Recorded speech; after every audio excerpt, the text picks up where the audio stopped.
The Distill Group, Drinking to the Future, presented by Suzette van Rijn. Now, who is the Distill Group? They are a South African producer and marketer of ciders, wines, ready-to-drink beverages, as well as whiskies. They employ about 5,500 people and have an annual turnover of 21.5 billion rand, equaling a lot of drinks. Now, the biggest export currently is Amarula Liqueur, and Distill was chosen because alcohol, besides food, is one of the biggest consumption items globally.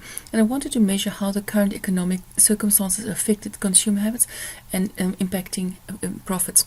Now, let's look at some of highlights of the Distill Group in the 2016 year. Overall, volumes were up 2.8%, revenue up 9.6%. South Africa, who makes up 70% of the market, volume up 8.8%, revenue up 12.1%.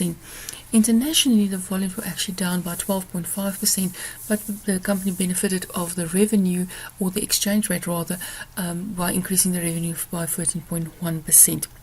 Now, what I have done is I have compared share price movements from Distill with SAB Miller, who is a producer of beer and soft drinks. Now, Distill steadily increased their market or their share price over the last 5 years. SAB Miller share price actually decreased, especially in the last 2 years. This could be more in anticipation with the takeover with the AnBev group that happened in October 2016. Now, what does the numbers tell us? Now, if we're looking at the gearing ratio, it means that how much liability to still have for every rand of equity.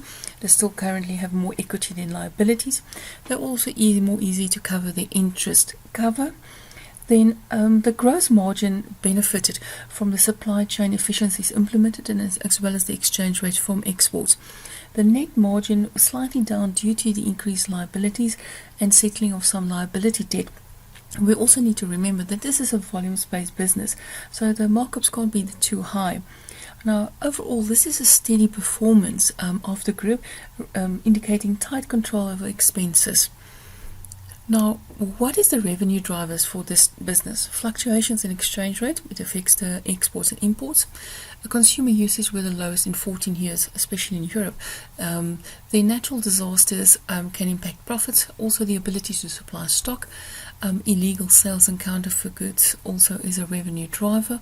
Sin tax and legislation that impacts the consumer, as well as the disposable income available. And brand positioning also impacts revenue. Now, would I invest in Distill? I would. The brand is utilized by all. It caters for the affordable as well as the exclusive markets. They've increased their revenue by 10.2% over the last 7 years. They're also diversifying their markets, moving into USA, Europe, Asia, and Africa. Their marketing is focusing on strengthening brands as well as new offerings to the market. And then it's a steady performance in a difficult economic time. What would I do to improve the return on equity? I would review the African market and their strategy to improve the margins in this area. I would capitalize on acquisitions in USA, Europe, and China, increase exports, and then looking at the supply chain efficiencies to improve the gross margin overall. Streamline the brand positioning to anticipate and meet the needs of consumers. This is basically speaking marketing target groups. Now, next time when you're looking for something to drink, think Distill, think locally. Thank you.